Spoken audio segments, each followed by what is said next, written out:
Welcome to Blizzard Fire. We hope this video helps fire up your solution. In this video, I will explain how to replace your Toyota Sienna's rear wiper blade. First, gather your essential tools: a brand new wiper blade designed for your vehicle, a small flathead screwdriver, and a clean cloth. Safety is paramount, so ensure your Sienna is parked securely on a level surface with the ignition completely off.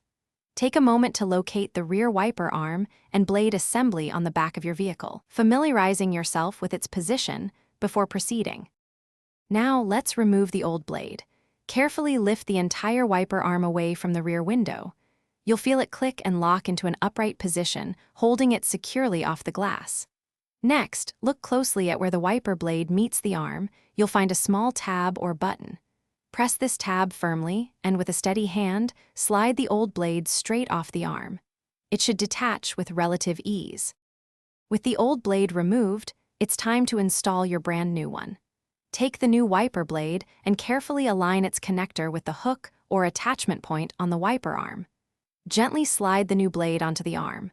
You should hear a satisfying, distinct click, indicating that it has securely locked into place. Give it a gentle tug to confirm it's fully seated and won't accidentally come loose during operation. You're almost done. Carefully and gently lower the wiper arm back down until the new blade rests flat against the rear window. Now, hop into your Sienna, turn on the ignition, and activate your rear wiper.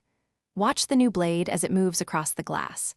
Ensure it operates smoothly, without streaking or chattering, and effectively clears water from the entire window surface. Congratulations! You've successfully replaced your rear wiper blade. Thanks for watching. If you found this helpful, don't forget to like and subscribe.